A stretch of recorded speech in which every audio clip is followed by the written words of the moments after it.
It is one of the few subjects I can bring up and get a frown on the face of Cam Underwood. It's the Miami offensive line play in the last couple years. We're breaking down every position across the land here on Mark Rogers TV, and we stop at the U and talk offensive line. Cam, it was kind of a mess at times last year. The team was fairly productive, but not running the football. That was a difficulty. 3.5 yards per carry, 112th in the country. Tons of penalties. I know that this was an entire team stat, but 9.3 per game, most in the country, and many attributed to the offensive line. And then a stat that really jumps out is that out of 128 FBS schools, 8th in tackles for loss. 57 times somebody was dragged behind the line of scrimmage. So it was difficult to watch at times. Yeah, pretty much. It was difficult to watch for a couple of years, honestly, with the offense, and it just got to be very predictable, which didn't help the offensive line. But yeah, just the previous coaching staff wanted to play this kind of rotational offensive line system, where it was kind of there. It was almost like how when LeBron James came to the Miami Heat, they were talking about positionless basketball. Just kind of 5 guys, and it was this unit thing more than any individuals. That was similar to what the offensive line situation in Miami was. When you have a guy like Eric Flowers, who's the number 8, 10 overall pick a couple years ago, first round, like 8th or 10th out of everybody. And then you're talking about, okay, we're going to play rotational and whatnot. No, if you have a kid who's going to be a top 10 pick, put him at left tackle and forget it. Like, what are we doing? And eventually, they did with Flowers, and, people have been talking about, okay, well, some of his technique is not the greatest. Yeah, well, when you have an offensive line coach who is more of a rah-rah guy and less a technique guy, you're going to get that, where he got by a lot on his talent. You had Chantrell Henderson playing here also, who number 1 recruit in America 6 years ago, out of anybody, like any recruiting service. They said, we're going to rank the guys from 1 to 1,000,000. Number 1 was Chantrell Henderson. With that kind of talent, what are we doing? Oh, okay, well, Chantrell, he liked to engage in certain off-the-field activities, if you get what I'm saying. So that kind of was his own thing. But still, dude, if you get him on the field, he should be dominating because he has that kind of talent. And it's just been tough. It's the offensive line has just been not to the caliber of talent that Miami Hurricanes should aspire to have on the roster. And then their performance has kind of borne that out also. Like, they're just haven't been that great. And all those stats that you said were, just emblematic of a lot of the problems. Could not run the ball. So, you're playing Brad Kaya out of the shotgun all the time. It's 3rd and 1, and you're doing an inside zone out of shotgun.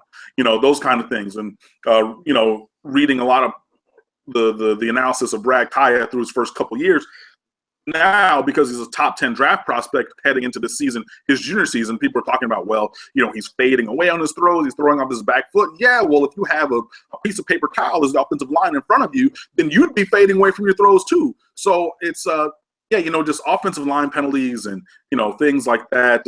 It's been a big problem for a few years, and hopefully some things are going to change. And I know that number of penalties per game went up because the ridiculous 23 penalties in the Duke game last year. That was an ACC record, and you're looking at things, and it was just, it was asinine. People always say, well, Cam, you're watching a game and you're commenting on the refs, like, quit whining, and like, look, at some point, if it's the most penalties that have ever been called against a team in the history of this conference, it's worth, repeating. It's worth mentioning. And, that kind of thing did not help, is what I'm saying. So hopefully some things get righted on the offensive line, but we're going to need them to step up for Brad to have the kind of year that he can have, to let our running backs and wide receivers have the kind of years that they can have. But yeah, we're just doing that, I guess, 4 or 5 minute recap about 2015. It was really, really bad, and it needs to get better. Yeah, and it should get better. If nothing else, you've got a new coach in place who's got quite a track record, very solid. And then we talk personnel. So let's dive into the personnel, and then you can certainly make any comments you want, Cam, as always, about the coaching change and what that might bring to the table. So Danny Isidora's got 26 consecutive starts at right guard. You got Trevor Darling, who's in the mix as well. Nick Linder seems to be entrenched at the center position after starting 13 games as a sophomore. So can you kind of take us down through who the certainties are, and then the guys that are in the mix fighting for position? Yeah, well, starting up front, Linder, who's going to be a junior, and Isidora, who's a fifth-year senior. Those are both local guys. Isidora played at Cypress Bay High School out in Weston, and Linder played at the football factory known as St. Thomas Aquinas. Also, his brother, Brandon Linder, was a St. Thomas Aquinas alum and also a Miami Hurricanes alum, so there's a familiarity with both of those guys, throughout their time here. Both of them were just named to the Outland Award watch list for the best interior lineman in America. That's offensive or defensive lineman. So I'm pretty sure that those guys are going to start at center and right guard. Linder at the center, and then Isidora at right guard. We're pretty much going to leave those guys, set it and forget it. The rest of the roster is really a lot of guys who profile better at guard than tackle for the most part.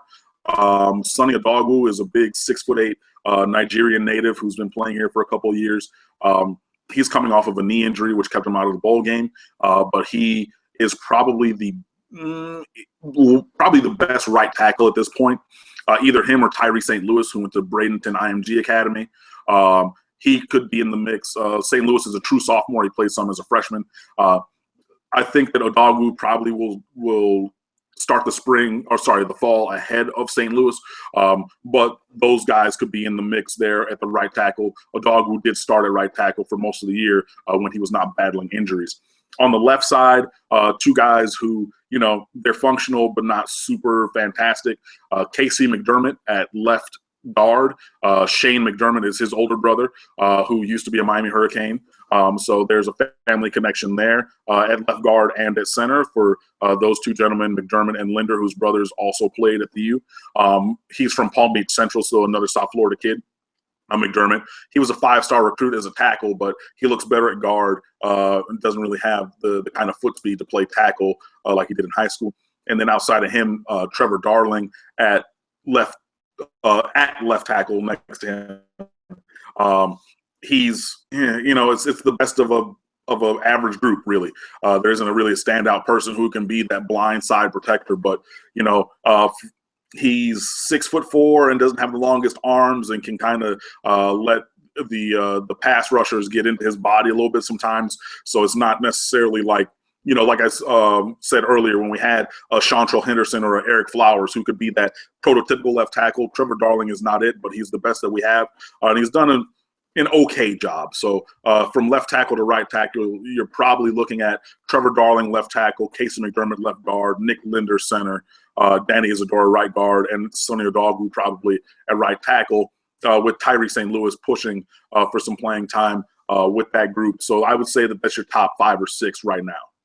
So St. Louis, sophomore in the 2015 class, he was a top 10 tackle coming out of Bradenton. You mentioned McDermott and Adagwu with some experience from last season. McDermott, 8 starts, Adagwu, the 9 starts, and you alluded to the injury issues, tore up the MCL against Pitt. So any thoughts about what changes we could see in regards to coaching style implementation? I know you haven't seen anything except the reports that have come out of spring football in the spring game, but what do you hear there? Yeah, it's just going to be a whole different offense with a different mindset. Excuse me. And I think that that's going to go a long way. If you go on our website, stateoftheu.com, we have a new contributor, Justin DeTavio, who's actually a football coach, and he's been writing a bunch of different things, looking at X's and O's. He's much better at X's and O's, especially on the offensive line than I am. He wrote a piece about run blocking techniques and schemes and things. So and looked at the previous Mark Richt style offenses and what kind of things we can look for on the offensive line by doing that video breakdown. That's a really good piece maybe to look at when talking about those things, just because he has infinitely more knowledge, especially about the line play. It's easy enough to watch quarterbacks, running backs, and skill position players, but offensive line, if you didn't play it, you don't necessarily get it all. But like I said, we brought in somebody who does, so we're probably going to change some things. We're going to run more power. I do know that when you have a the guard from the opposite side pulls across to the play side, and you basically follow the running back through there. So he did a cut up on the power series. We're going to do some things with the dives and screens, which our new contributor broke down. So, integrating those kind of things and really just being better. I spoke about this in a previous video a while back, but a Mark Richt offense is about precision. And the main thing is doing your job and doing it well. But then also, a Mark Richt offense wants to run the ball. And you can't run the ball and be passive. You can't play patty cake. You can't be, we're going to see what happens. You got to hit that guy across from you in the mouth. Like, there's going to be some times when we're going to run, 43 blasts, and we're going to get up there, 33 ISO, and you find that guy in front of you, and you put him on a rail, and you put him on skates, and you get him out the way so that running back can move. And that's just a different mindset than, okay, we're going to go to the shotgun just to give Brad Kaya a half-second more time because we can't do our job up front. No, I'm going to look across, and I'm going to whoop that guy's ass. I mean, it's just a different mentality. So I think that in addition to all the X's and O's, which, again, 3 or 4 pieces that our new contributor, Justin DeTavio, has written on stateoftheu.com, you can look at those and you can say, okay, cool, we marry this intangible mentality thing with these X's and O changes that have been written about. I think that you're going to see a lot of things that are going to be different from this offense, or at least they're going to strive to be different up there with that. So, we do have a bunch of guys with some talent on the offensive line. The starting 5 or 6, like I said, Barmillo, who was Brad Kaya's high school teammate. He's a redshirt freshman. He might play this year a little bit. You got some other guys. Trey Johnson was the only signee in this class, but he's 6'8", 310. And he's been talking a big game about coming in to steal the starting left tackle position. I'm a little bit dubious of that, but, the hubris of youth might be true eventually. And we have a couple other guys on the roster, Hayden Mahoney, Tyler Gauthier, who might play, but, also as we're looking to build this roster into being the kind of team that Mark Richt and Miami want to have, some of those guys might end up transferring somewhere else so that we can create room for better players. There is some talent up front. Stacy Searels is the new coach. He's had some really good success at places, and he's had maybe a couple lean years recently. But you could say that about Manny Diaz, the defensive coordinator. You could say that about a couple. I mean, Mark Richt, technically, he had a 9-win season last year and got fired from his job. So, but Searels has coached all around the country. He coached in Texas for a while. Most recently was at Virginia Tech and some other places. So Searels is a very good coach, and he has a tradition of putting guys into the league, progressing their skills and making them better, especially from his time at Texas. So if he can approximate that kind of coaching and can get these guys who, again, came to Miami being recruited with a high level of talent, if he can get them to tap into that talent and turn that potential into production on the field, then hopefully that will obviously have a positive impact for the running and passing games this year.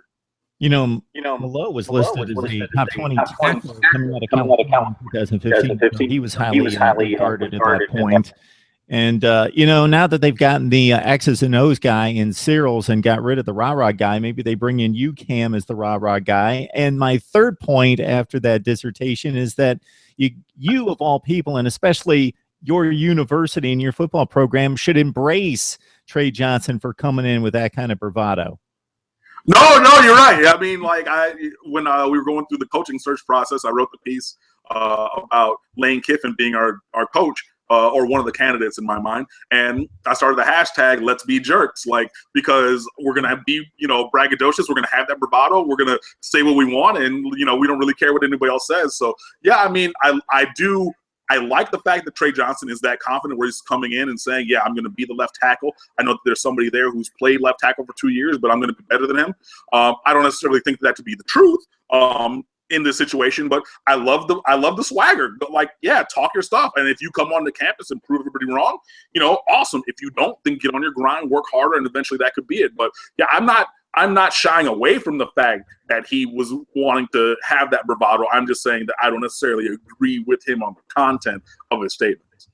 And I completely agree when you talk about play calling that definitely signifies that you got a huge problem. It's one thing to kind of shy away from a particular player or try to hide a corner that's a bit of a weakness, or, you know, protect a young quarterback with a running game and not have him throw the ball 40 times. But when you're calling plays because the entire offensive line, and I'm overgeneralizing, but basically the entire offensive line is proven not to be able to get a push on a 3rd and 1, then you've got serious issues, and that shouldn't happen in a place like Miami.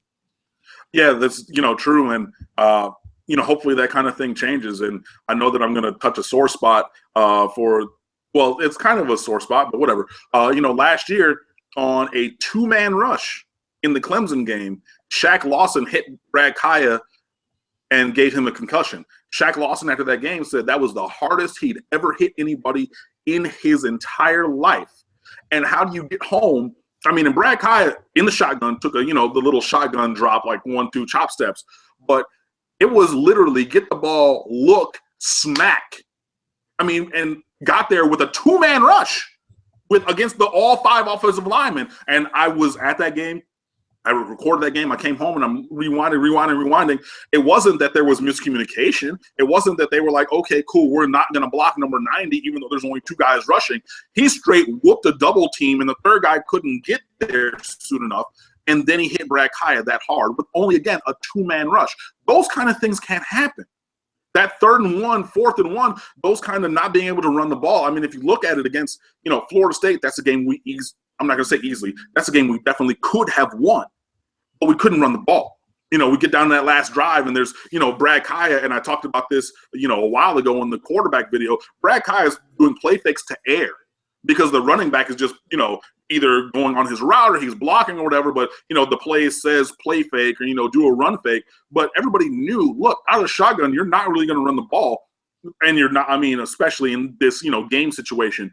And that was predicated on the fact that we could not do that with, A, the predictability of the offense, and B, the just sieve-like performance from the offensive line, if we're being quite honest. So, yeah, you know, all these guys are going to need to step their game up. Coach Searels is going to earn his salary. You know, and Mark Richt said that he didn't say what the number was, but he said that the assistant allocation pool was larger for this staff than it was for Al Golden's staff. So he's paying Searels well. He's paying all these guys well to do their job. You're going to have to earn your money, and we're going to need to see it, because if not, I don't want to see these kind of things that I saw last year. I don't want to see, you know, a 2nd and 1 at midfield, lose 4 yards because we can't get that 1 yard. And I'm not talking about against the elite teams. I'm talking about against average teams. Kaya gone 2-man rush. I don't want to see that kind of stuff, you know. And I know it kind of veered from, you know, where we started this dissertation right now, but there's a lot that needs to change. And I'm, you know, I was kind of trying to be judicious about it through the majority of this video, but look, there's a lot that needs to change, and this offensive line needs to take it as a personal task to make that change happen. Otherwise, we're not going to be as successful as we want to be, even in Mark Richt's first year. All right, Cam's looking for a better push amongst the offensive line there at Miami, and Searels is charged to get the job done. All right, good stuff from Cam Underwood, State of the U, breaking down the Miami offensive line. We always appreciate not just the personal breakdown, the enthusiasm, and now the call to order. It's good stuff, Cam. Thanks a lot, man. No problem, Mark. Guys, take care.